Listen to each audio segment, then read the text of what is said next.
BA Social Science and Policy program. Although there are very few students here this morning, but we will go ahead with the talk. We are already behind schedule. So I will start with a very brief introduction of myself. And then I will come up to the topic that I have chosen to speak on today, or I've been asked to speak on today, which is policy making process in India, the evolution and practice. Okay, so I start with a brief introduction of myself. I am an economist by training and education. I've been a civil servant for a larger part of my life. And before joining the Jindal School of Government and Public Policy, when it was launched in 2012, I was economic advisor to the then Union Finance Minister. I've also worked, besides the Finance Ministry, I've also worked in the Planning Commission, which is now called the Niti Aayog, and with the UN system. So large part of, in fact, 27 years of my life was spent on policy making process, on policy analysis, and towards the end of my that tenure in policy decision making process at the highest level, as I said, at the Finance Ministry. I have worked on various issues. I'm essentially trained as a macroeconomist, so that's my primary area of work. But I've also worked on issues like the estimation of poverty in the country. So these are methodological and conceptual frameworks on how to best measure poverty. Early on in my career, I had the opportunity to write the first National Human Development Report for India, which was released when I was in the Planning Commission. Subsequently, I also worked on human rights, basically quantifying human rights so that human rights normative framework could be used as the normative framework to guide public policy. So that is the work I did with UN. And more recently, I have focused more clearly on the issue of policy effectiveness. And one of the reasons why I left government prematurely to join the Jindal School of Government and Public Policy was to prepare what I eventually called the India Public Policy Report, which looked at the state of policy in the country at the state and union territories, all the states and UTs of the country. And I devised an index to see how effective public policies were. And the idea was to create a mirror to the state governments as to make them see where they were and what was the distance that they needed to still cover in order to take their states forward in a manner that the stated objectives of development were met. So IPPR came out in 2014.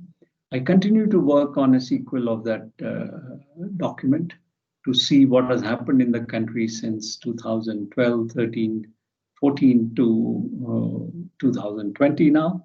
And that process is in the pipeline. That work is in the pipeline. So that's about me. I am looking forward to this new program and hopefully have an opportunity to teach at some point of time. But let's now come to the topic that we have for today. And the topic is, as I said, policy making process in India, evolution and the practice in the country. So you've already had a few lectures in the Prestige program, so I'm sure you would have been told what is public policy all about. But let me start with a very basic definition, and I don't want to go into the nitty-gritties of details and the theory. All I want to do is to set up a kind of base on which to build up in the rest of the time that we have. I intend to speak for about 30, 40 minutes, 35 minutes. Stop me whenever you want, whenever you have any clarifications, and then we'll have some question answers. So let me start with the question, what is public policy all about? And if I were to give a one-line answer to say what is public policy about, then it is about solving social problems, not private problems. You and me may have private problems. I may have some problem with my wife, or she may have some problem with me. That's a private problem. But that becomes a social problem if you find that in a particular locality, the incidence of, let's say, divorce or separation or violence against women is increasing, then it is no more a private problem. It then becomes a social problem. So the idea of public policy is to look at social problems and find solutions to that. Now, by definition, social problems are complex because they relate with human lives individually and collectively. And a human being is a multifaceted entity. He or she has a political mind, an economic mind, a social mind, an environmental mind, a community mind, and so on and so forth. So all these facets of life and the knowledge which is useful in all these facets of life must be utilized in solving the problem that a society faces. So that makes public policy a very multidisciplinary subject, and in fact difficult in that sense. You could have a problem which requires a technological solution or innovation, and it can be solved. But when you start looking at the problems that human beings face, and you do not address all facets of human life that have an impact on that and a bearing on that problem, then perhaps you can only find partial solutions, not very effective solutions. And that is one reason in my mind that if you look at our independent history, 70 years of independent history, we have made some very fascinating policy initiatives. But the kind of outcomes we have had from those initiatives has not been very impressive. Some initiatives have worked, they have delivered, and when they've delivered, we have had good outcomes. But several other policy initiatives have been suboptimal in their impact. I would argue that large part of that suboptimality in outcomes comes from the fact that not a comprehensive view of the issue has been taken on board. So there are design deficiencies in our policies, and there are implementation bottlenecks. But if we get the design right, implementation gets facilitated. So I'll leave it at that. I mean, this whole issue is a subject of a lot of debate, and you will discuss it as you go into your course shortly. That it's a very rich area of discussion and debate, and there's a lot to learn here. But my point was just to mention that policy making is about social problems, solving social problems, and that necessarily requires multidisciplinarity to be put into use so that we have effective solutions. The next point, before I actually go on to the policy making process, is a point about the policy stakeholders. Normally, if I ask you who is responsible for policy making in a society or in a country, invariably the answer would be the government. But that is only partly correct. We often make this mistake of shifting the task of policy making only to the government. Well, no doubt they are appointed, they are elected, they are established with the explicit idea of solving some of the social problems. But that doesn't mean that the policy making task or the responsibility is the sole mandate of government. In fact, we all, the citizens of a society, are stakeholders in the policy making process, and we must be a part of that process to have the kind of outcomes that are acceptable and meaningful for all of us. So I'll just leave that point here, and then I'll come back to this point when I give some illustrations later on. My next point would be I like to identify three broad pillars of policy making or the policy, public policy as a discipline. What are these three pillars? One is the pillar related to normative and ethical guidance, which is required for every policy making exercise. What is normative and ethical guidance? Well, ethics are about getting things done in a right manner, which is socially seen correct and guided by certain values, which include values of integrity and other such values, non-discrimination, and so on and so forth, so that the whole approach to policy making rests on a solid foundation. But an important element of that ethical component of policy making is the normative standards, which should go into policy making. What are normative standards? Well, normative standards are the desired standards which a society seeks to follow with a view to have outcomes which are socially desirable. Let me put it in simpler ways. The process of social change is not value neutral. What does that mean? That we think that a certain state of society, a certain state of human well-being is desirable, and it is therefore valuable for the society. And our policy-making process, our governance process should be geared towards the goals that come from that normative value system.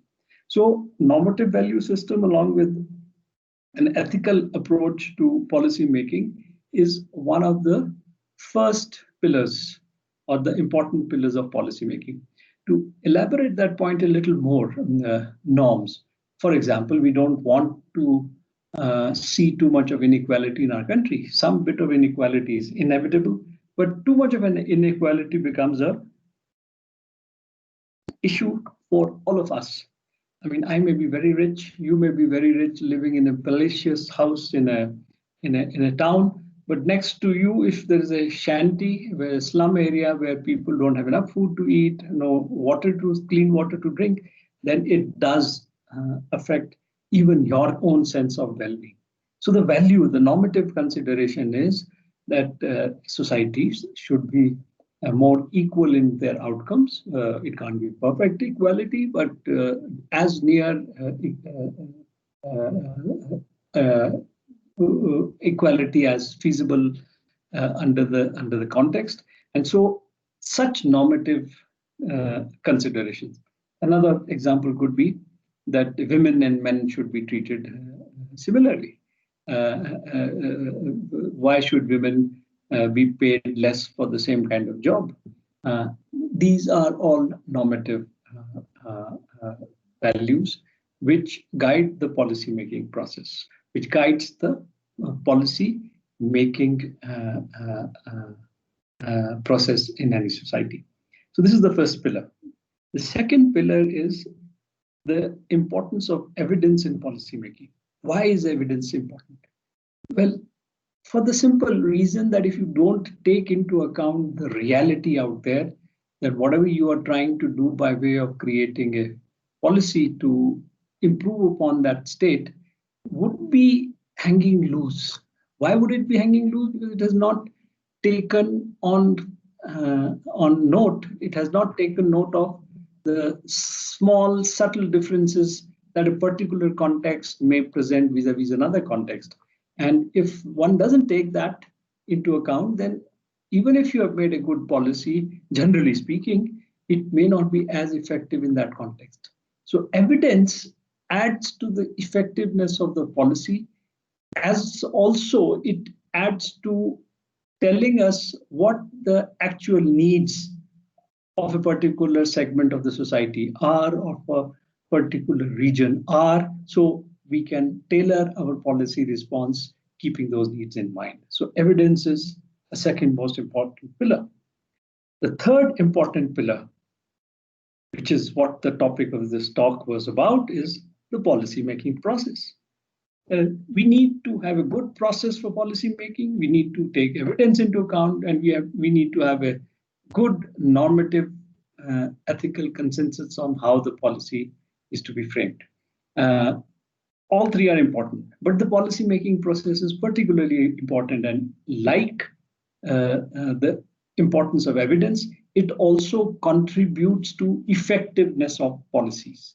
When I say effectiveness of policies, what does it mean? It means many things. It means you are able to address the felt needs of the population through the policy that you have made. So then the policy becomes effective. Policy also becomes effective if you use the resources that go into the implementation, design and implementation of policy efficiently. So you get the biggest bang for every buck that you spend. That also adds to policy effectiveness. It is more appropriately labeled as policy efficiency, least number of inputs to get the best outcomes. But efficiency is very much a part of the larger labeling of policies as effective policies. So, why does policy making process acquire an importance, so much of an importance that it is identified as one of the three pillars of policy making? Well, the simple reason is that if the process is not right, the ownership of policy and its effectiveness as well as its implementation efficiency may be undermined. Now, let me give you an example to explain this. So, if policies are made sitting in New Delhi, and everybody is just told that this is what is the received wisdom on a particular issue, that those bright chaps sitting in Niti Aayog or Planning Commission or Finance Ministry know the best. So they have designed a particular policy, and this is to be implemented throughout the country. What this does is that, yes, it may work. It may work in some places for some times, and in other places for some other times, or it may not have very optimal outcomes. The main reason is that there is no ownership of the policy. Ownership, of course, it is owned by the Mandarins who are sitting in Delhi, and they are the ones who are pushing it. But there has to be a larger social ownership. One has to be able to identify with the policy, and then it stands to succeed. But not only ownership, if participation in the policy making process can allow it to be made contextually appropriate. So that we don't have a situation where a one-size-fit-all approach is adopted. And if that is adopted, it is bound to introduce suboptimal outcomes. So let me give you an example of why certain policies, why the ownership of the policy-making process or participation in the policy-making process becomes critical. Take the case of the post-COVID context. Well, some certain guidelines were issued by the government of India from the Prime Minister's office or from the committee which is monitoring. And most of these guidelines require a participation by people. So if their participation in that policy guidance is not full or complete or reasonably complete, the success of that policy is questionable. And if participation is weak and government uses the enforcement machinery to enforce it, again, not only is it becoming more resource incentive because the government has to also fund the enforcement machinery to implement that policy, but it is also taking away critical resources which could have actually gone into the solution to which that policy is directed. I'm, for example, here talking of the whole policy on social distancing. This is an example of how, unless there is direct participation, both in terms of formulating and articulating the policy, and then in its implementation, the policy has less chance of being successful than would be the case otherwise. Now, so we recognize that the quality of policy making process definitely adds to the effectiveness of public policy, much as evidence adds to it. And therefore, these three pillars have to be kept in mind whenever we are looking at any public policy. Now, the idea of this talk was basically to give you a brief introduction of the policy-making process in the country, and you will have opportunity to learn about it as you go into the course. So, what is the policy-making process in the country?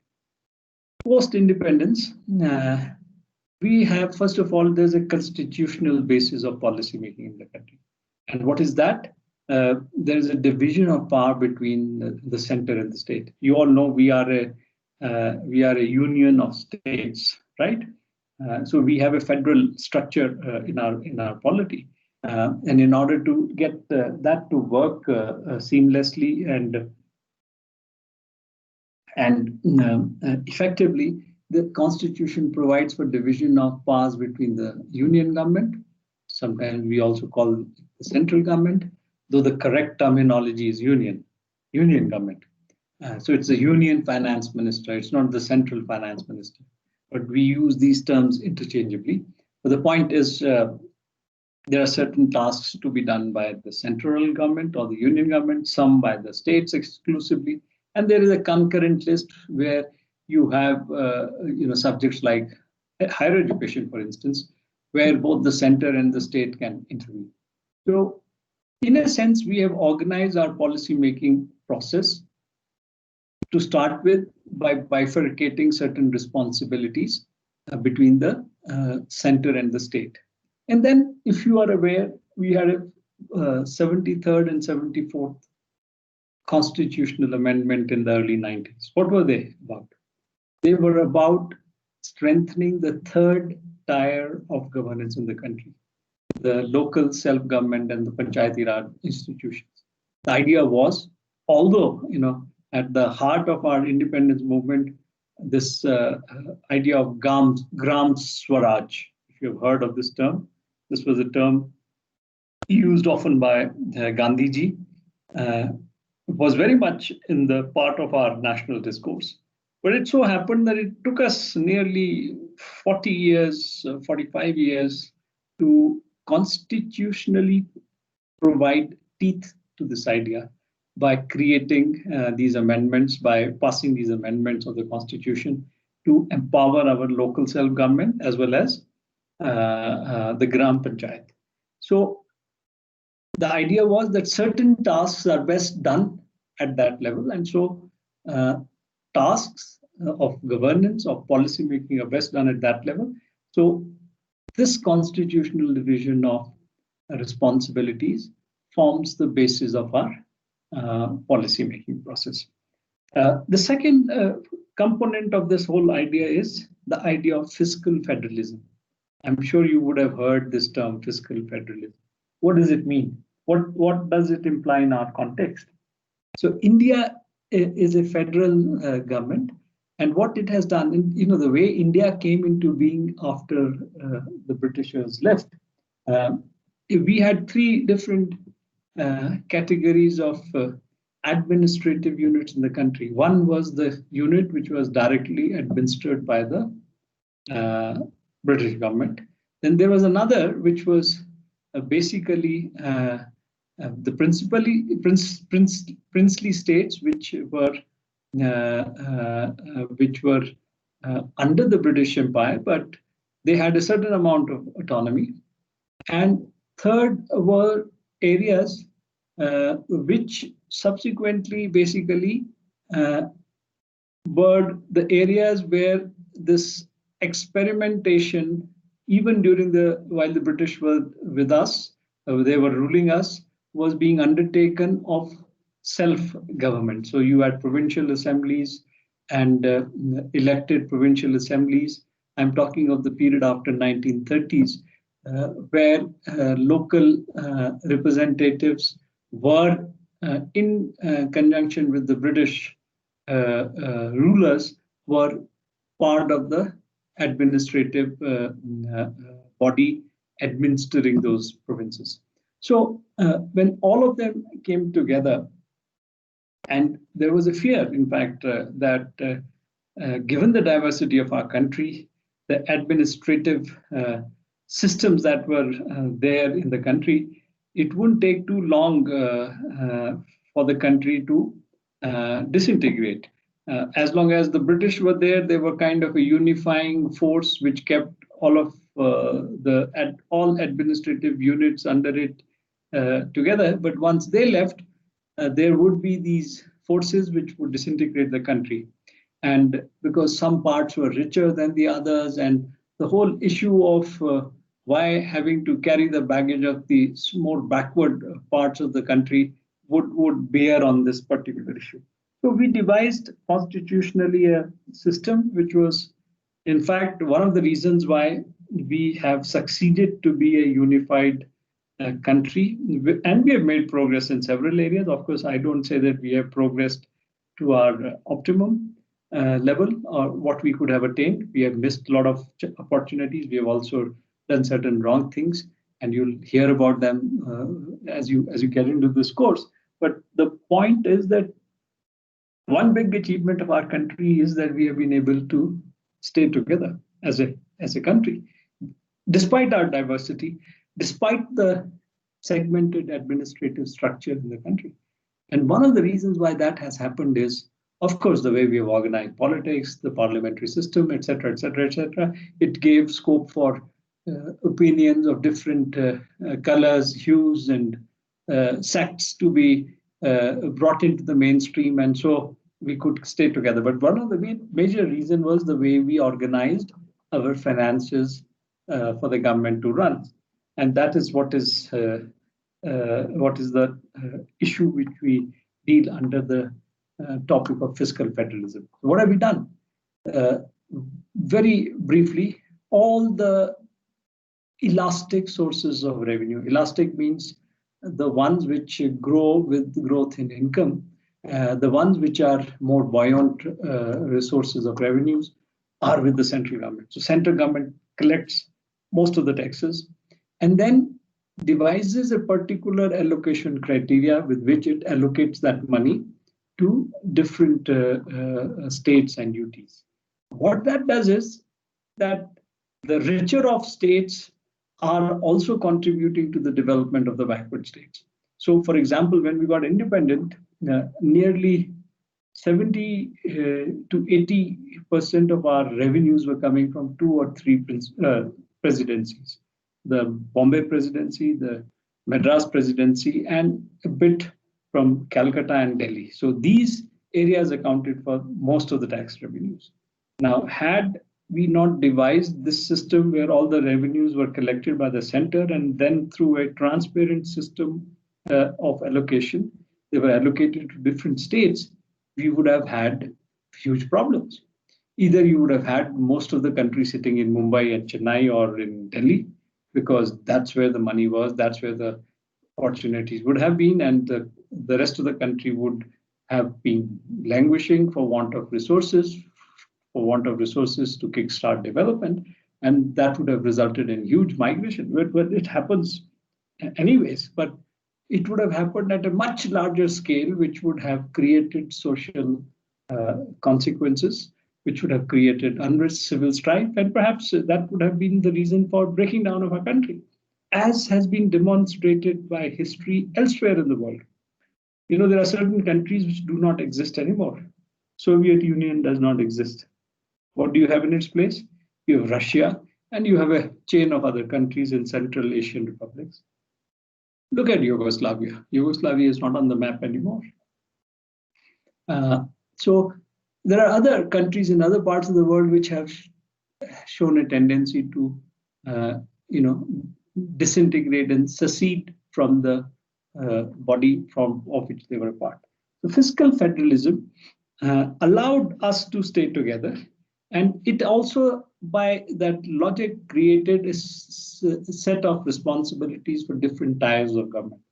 And our fiscal federalism, the instrumentality which kind of guides this concept is the Finance Commission. And the Finance Commission is appointed every 5 years, and they are the ones who sit down and visit every state and UT and take on board the suggestions and requests that they receive with a view to create a formula of allocation of these centrally collected tax and next non-tax revenues. What finance commissions of the years have done is they've tried to strengthen the financial powers at the third tier of governance, which I mentioned a little earlier was about local self-government and the example. And in fact, what they've done is that policy making and governance should be decentralized, and therefore there needs to be a transfer of funds, functions, and functionaries who man those functions from different levels, from essentially from the state level to the sub-state level to these local bodies. So this process is also underway in our country, and that is also important to take note of. Then the third element. Now we look at our country and we find that we are still developing even after 75 years of independence, and we have a long way to go before we categorize ourselves as a developed country. And what has happened during this period? In 1940s and 50s, 75 to 80% of the economy was actually driven by the public sector. Only 20 or 30% was driven by the private sector in some sense. Today, it's the other way around. 80% is private sector and public sector is accounting for maybe 20% of economic activity. And yet, the challenge is that we haven't yet finished our development transition. So what do? Of course, our private sector is not interested in development beyond a point. They are interested in profit maximization. So we must have certain modalities which allow us to engage the private sector with the public sector to help finish this development transition. So what do? So we have developed these concepts of public PPP. What is PPP? Public-private partnership. So we are having projects where government as well as the private sector pools resources so that these projects can be completed, and their completion would help in the development process of the country. Then there's another big initiative that India has taken, and it's perhaps the first one to take it in the world. This is the CSR, corporate social responsibility. Well, India is not the first one to be talking of CSR, but what it has done is something very unique. A few years ago, in the 2012-13 or thereabouts, I'm forgetting the year when it came into being, India passed an act, the Corporate Social Responsibility Act. What does this act do? It says that beyond a certain threshold of profitability, every corporate entity will put aside 2% of its profits in a fund which will be used for development in certain identified areas. These are the lists. There is a list of areas which qualify under this, which includes things like education, rural development, and a few others activities. It's a long list. It's a list covering about 20 activities. So corporates, business sector in the country is expected to share 2% of its profit if it is beyond a certain threshold into this fund, which helps in expediting the process of development transformation, which is still under.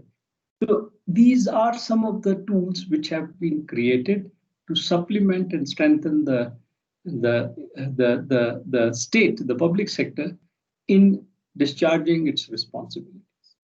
Now, that's one facet to the institutional framework which underpins our process.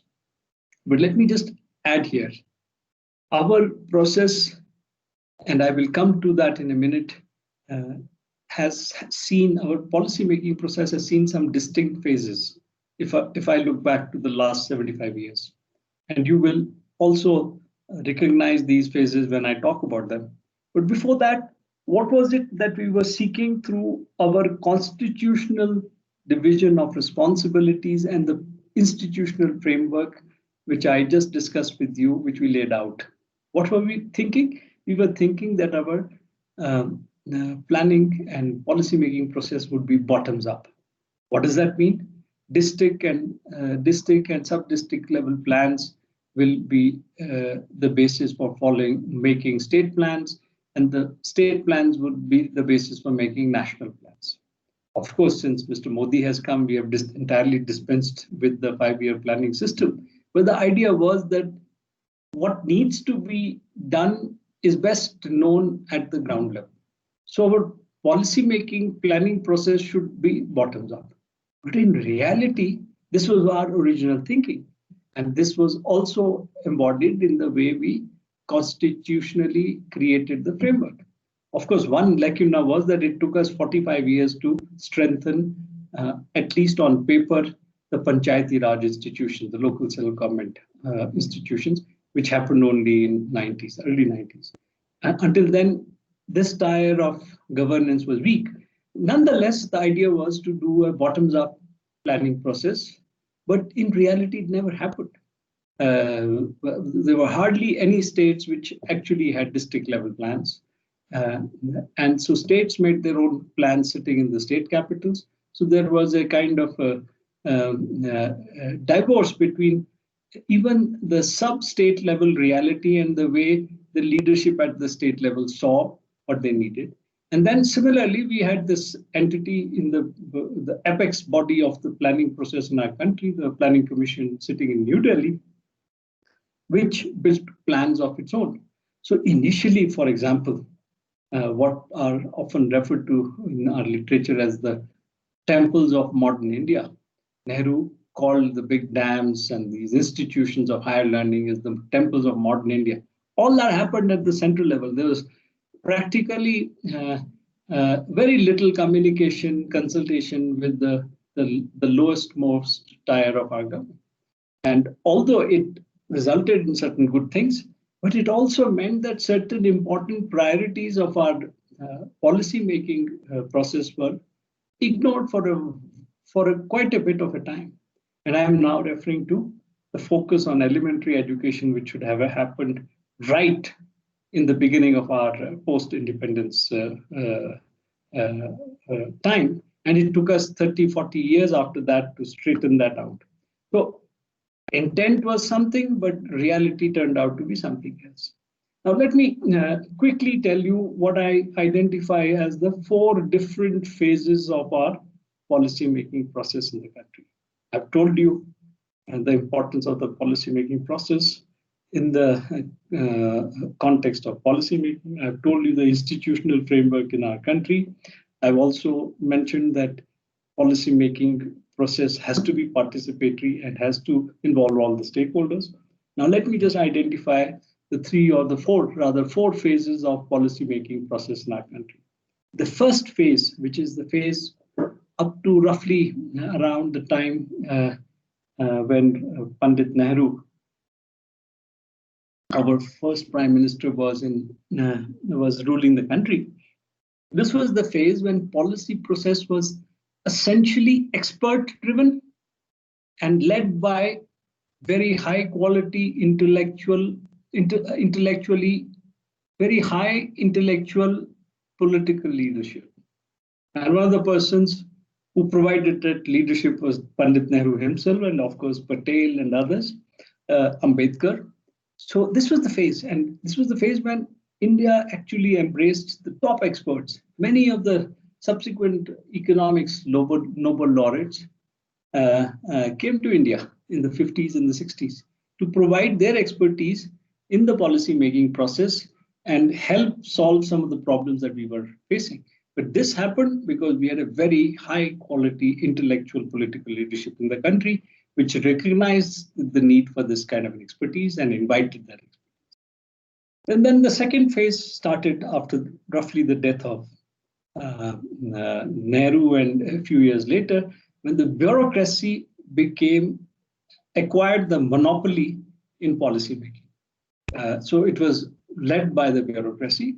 It had its ups and downs, but by and large, it kept the policy-making process insulated from a large set of policy-making stakeholders.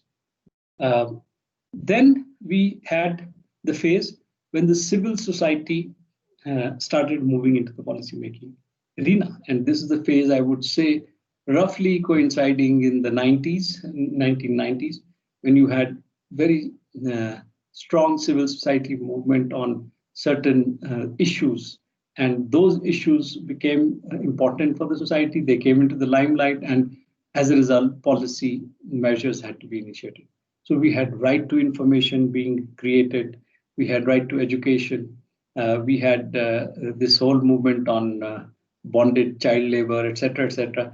All these were issues which were picked up by basically civil society, and they pushed the policy-making agenda and the agenda setters into focusing on these. So this is the third phase of civil society initiatives in policymaking. And then we are headed, hopefully, in the near future, where there is a larger popular participation in policymaking, which means that people like you and me, as citizens, can have a say in policymaking. As yet, we don't think we are there, and it'll take some time. But let me give you an example of what popular participation in policymaking is all about. As I told you, I worked with the UN. I was posted in, I was based in Geneva, which is a town which is largely kind of a UN town in some sense. There are a lot of UN agencies headquartered there. So I was with one such agency in Geneva. Now, Geneva has a lake, and you know, Geneva is also known for a few other things. It has an excellent watchmaking industry, and it is also known for the Swiss banks, which hide away the ill-gotten wealth of many people from around the world. So it's that way commercially and economically important town. Now, there's a lake in Geneva, and the business and the watchmaking industry and the Swiss banks are on one side of the lake, and the UN setup is on the other side of the lake, and the infrastructure for transportation, including airports, railway stations, are on the other side of the lake. So there's one bridge which connects the two sides. For long, the corporate entities have been seeking to build another bridge there across the lake. This lake is the largest freshwater lake in Switzerland, perhaps in Europe. And then at the other end of the lake, it flows into a river. So you needed a bridge to cross that water body. Now, such is the state of democracy in that country that this issue of having a second bridge on the lake is voted every time. There's a referendum held on that issue. And that referendum is open to all the citizens.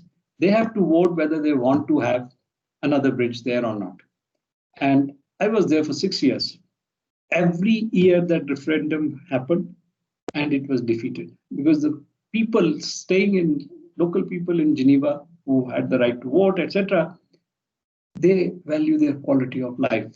They don't want another bridge, and the government is not able to overrule that. So this is true democracy at work, a popular participatory democracy at work, where anything that affects your life, you have a right to participate in any decision or any activity related to that part of your life. We still have a long way to go there, and perhaps in a country as populous as us, a truly popular participatory democracy may not be very efficient and functional. Yet, there's no reason why we should have a larger participation in policymaking process. And let me conclude by saying that there's one element which is absolutely essential for moving in that direction, in the direction of popular participation in policymaking, and that is information, right to information. Information is a source of empowerment, is a source of articulation, is a source for creating the right kind of response. So if we don't have information freely available, if we don't have access to information and access to debates around issues which are socially relevant, there cannot be popular participation in decision making. And that's what we need to improve in our country. Now, whether we are moving in that direction or not, it's anybody's guess, and especially in the current times, that's something that we can discuss on some other day. But let me just stop here because we are very close to the end of the session, and I want to interact with you people a little in the next few minutes. Unlike the other programs, I haven't had the opportunity to interact with this group. I have been interviewing the MS students for both our public policy program and economics program. So I'm aware about the kind of profile they bring. And so there are few of you here, I think only 3 of you. So let me hear about what are your backgrounds, and if you have any questions on what I've discussed, I'll be happy to take them on. Let me invite Ayan Banerjee first and tell us a little bit about what your background is, and if you want to get into a discussion with me on whatever I've said, I'll be happy to do that. Yes, sir. Good morning, everyone, and especially to you, sir. And it was really nice hearing from you. And I learned a lot about public policy, and I got the a touch of it, and I'm very glad. So I live in Allahabad, and like I studied in Wine Bagalan School, Mussoorie. So I wanted to hear your views actually on the EIA draft, which is coming, EIA 2020. Yes, it's being debated right now with the former Environment Minister. What is his name? I'm forgetting his name. Taking it up very. So let me be honest with you, Ayan. I haven't studied it sufficiently, but this whole thing about environment and development, there's always a trade-off. But the idea of a good policy-making process is to minimize that trade-off. We need environment sustainability for the simple reason that it is a direct attribute to human well-being. And we also need, in a country like ours, a certain amount of growth. Given our size, given the depth of our problems, if we do not have growth, adequate growth, we can never, ever have a situation where we have got rid of poverty completely, we have brought down our inequality. So growth is essential. And I would say that we need at least to grow at the rate of about 7 to 8% for the next 20, 25, 30 years, if we are to have a reasonable chance of your generation living in a country which can be categorized as a developed country. I'm hopeful that will happen. But this dilemma between growth and how growth has to be financed and the environment sustainability, these are perpetual issues in most part of the world, but they have become somewhat more important purely because there's a larger awareness about it today, and social media and information dissemination is so much faster and rapid that everybody has a view on it. But my own view is that perhaps at this juncture, we can't have a completely one-sided strategy, either growth-oriented or a environment protection. We have to find a balance which is perhaps 60-40. I would say 60 in favor of growth and 40 in favor of environment sustainability. And I'm sticking my neck out, opening up myself for criticism by saying that. But I feel that a lot of our negative consequences on environment sustainability also stem from poverty.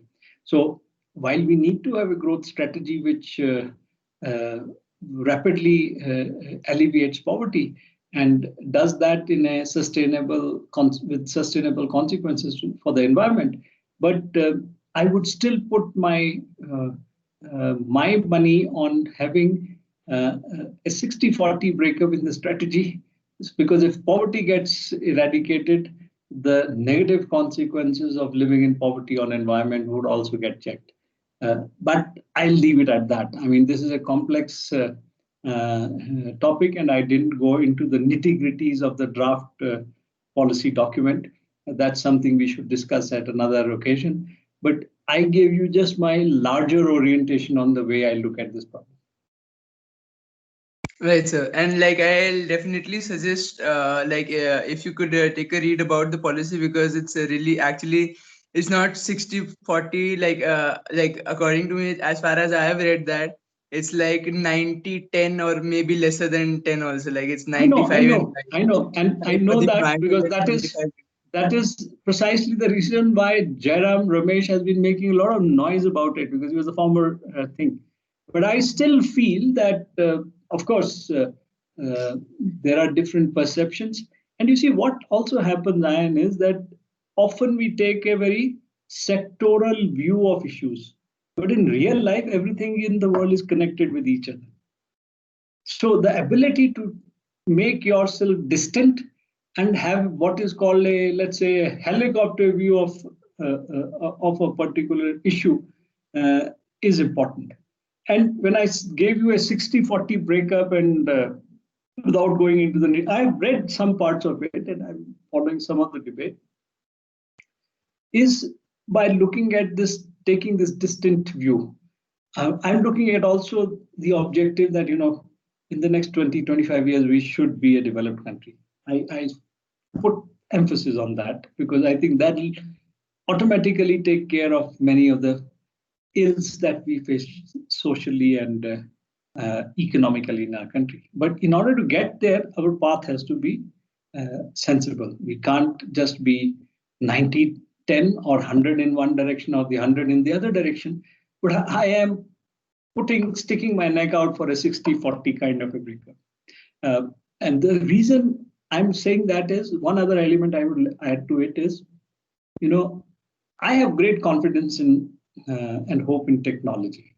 Of course, we shouldn't take any such steps which undermine our environment sustainability for good. But large part of our environment degradation can be actually recouped if we get the right kind of technologies. So I like to pin our hopes on technology, doing that, undoing some of the wrongs that we end up unknowingly or knowingly inflicting on our environment. So I have hope there. But I also want to see that your generation lives and breathes in a developed country. And you don't have to go and chase jobs in Dubai or in New York or in Australia. I want that you people should have all those lucrative, exciting jobs coming to India. And I believe that will happen. That will happen in your lifetime. And it's with that kind of larger thinking behind my statement when I say that we need a 60-40 breakup kind of a thing in looking at this particular issue. Right, sir. And it was an excellent answer, sir. And I feel that development is coming soon, because China, Apple is also shifting all the stores to India, and it's going to be the manufacturing capital of the world. Hopefully, we tend to get excited far too quickly sometimes, but we have to get many things right.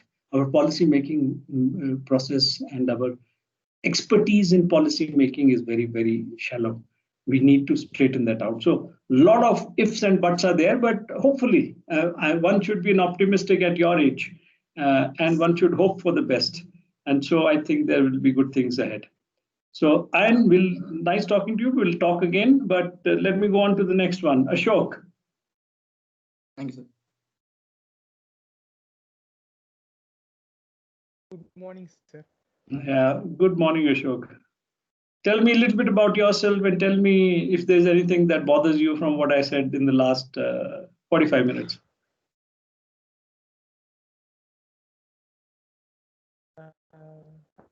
I'm from Eluru. It's a town in Andhra Pradesh. Okay, which part of Andhra Pradesh? South? Where is it? It's middle. Okay. Okay, all right, Godavari. Okay. So tell me, you are what is humanities student? What have you done in your +2, and what has brought you to this new course? which means you have an adventurous streak, which is a good sign. I economics, history, commerce, and accountancy in my 12th class, and that's the reason why I wanted to come to this course. After doing economics and history being my favorite subjects, I thought this course is really best for me to go ahead. Right. Okay. I'm really interested in public policy. That's okay. Okay, good. Good to have you. And you know, one good thing about any new cohort of students in a new program is that they are the torchbearers. So you have to make the most of it, but you also have the advantage that since this is the first batch of a new course, the faculty would be bending their backs over in order to do well and to make you people succeed. So there's a good possibilities of a good configuration of factors which will help in the success of this course and in your success as a process. Okay, any questions? Any questions about whatever I said? Did you do you like Ian have some issues that you want to raise? Any clarification? No, sir. I don't have any questions. Like only one question. It's not related to that. It's like you said, the planning commission decides how the money is distributed among the states, right? Yes, but we don't have planning commission anymore. But yes, we had a system, and I was, I worked. Planning commission used to decide. So there are two kinds of allocations and two kinds of funds. There used to be a planned fund, which was meant for planning, which was under the purview of planning commission. So it decided what part of those funds would be distributed to different central ministries and how it was to be distributed in the states. And there was a non-planned fund, which was distributed by the finance minister purely on the advice of the Finance Commission of India. Because all the money, as I said, as a part of the brief discussion on fiscal federalism, all the revenues, major revenues, not all, but major revenues were collected by the central government. So it had to find a way to distribute it to the states, to different regions. So one part of that fund was distributed through Planning Commission and the other through Finance Ministry. Now what has happened is that the allocative function which the Planning Commission had has disappeared, because Planning Commission has disappeared. So large part, large part of allocative functions are being done by Finance Ministry, and there are some issues there. This suddenly happened, as is the want of our Prime Minister. He suddenly decides something, and in my sense is without working out a proper alternative, he just kind of shut Planning Commission. So I have some issues with that.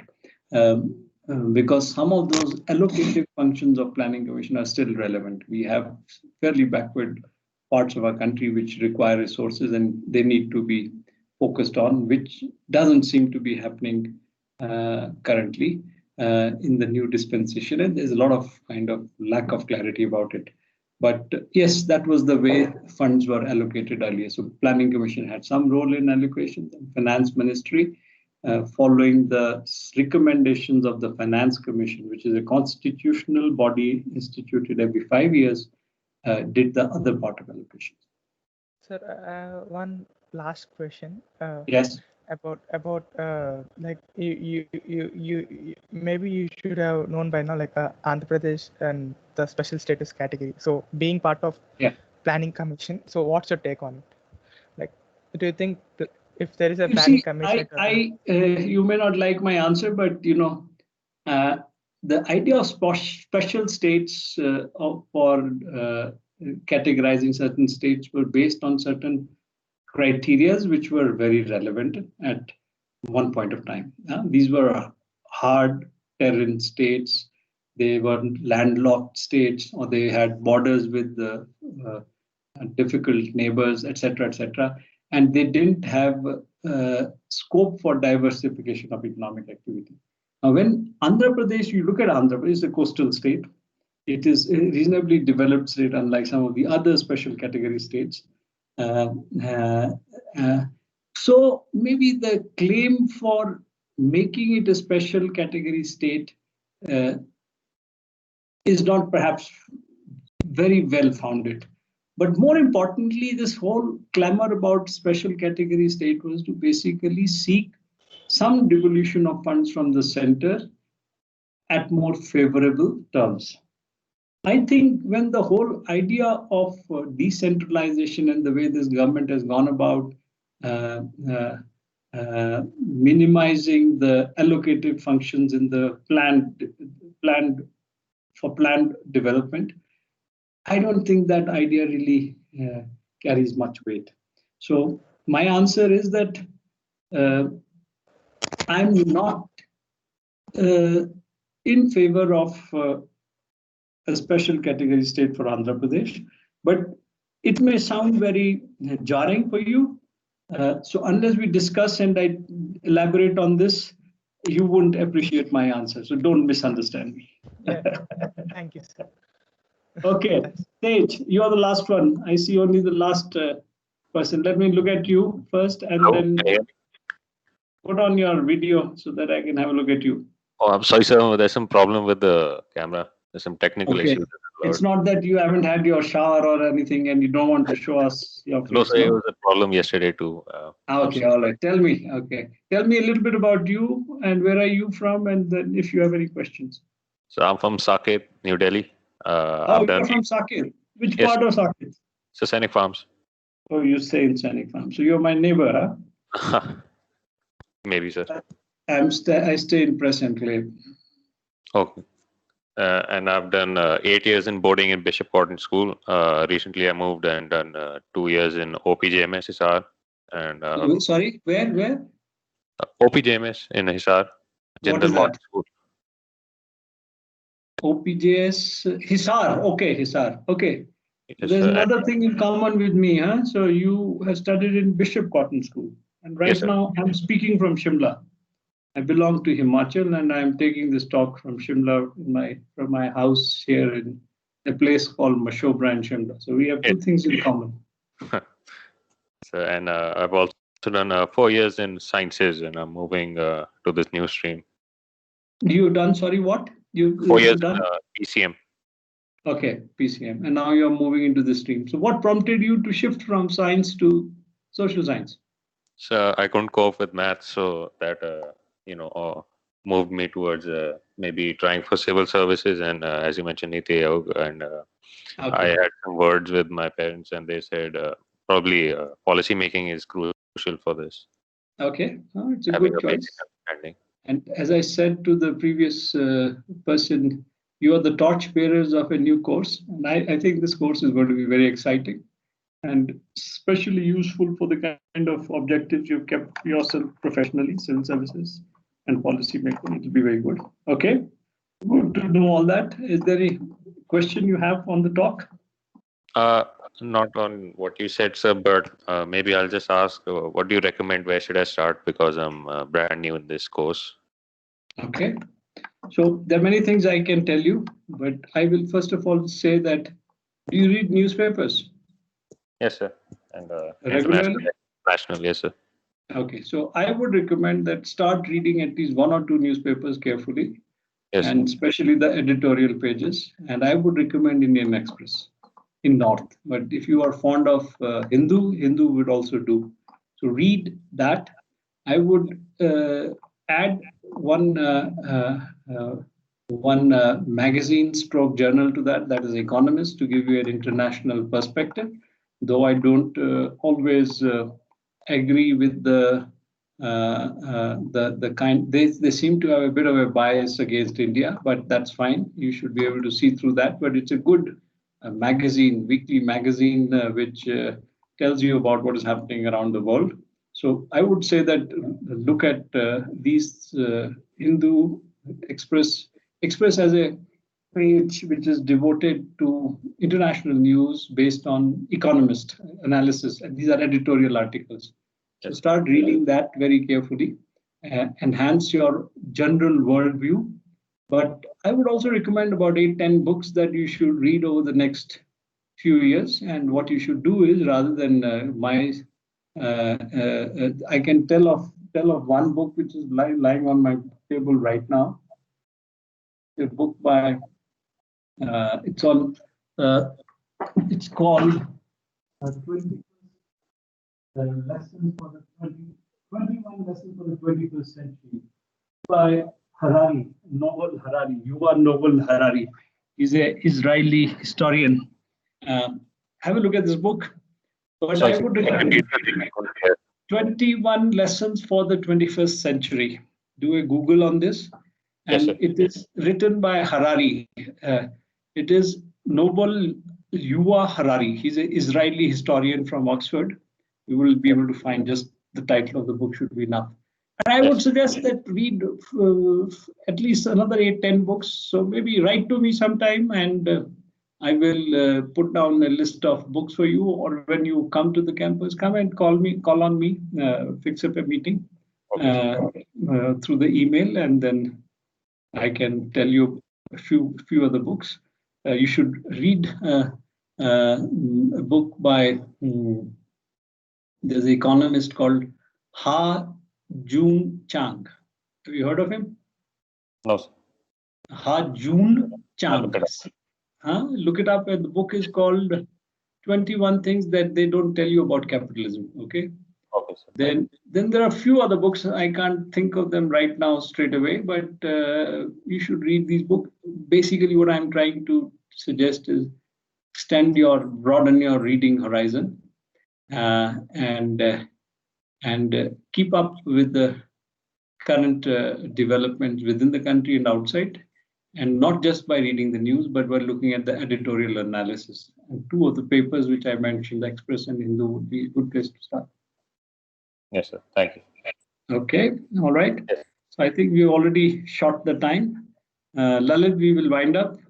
And I wish you all the very best and hope to see you, some of you at least, in the course of your program. I don't know whether I'll end up teaching you, but hopefully I will. And I normally also take some workshops. So do, when you are on the campus, as and when that happens, drop by at my office and follow some of the workshops. It might just help you think through certain things differently and make you alert about certain things which perhaps haven't come to your notice. So all the best and have fun while you can. Thank you. Thank you so much, sir. Thank you. Bye. Bye. Bye, sir.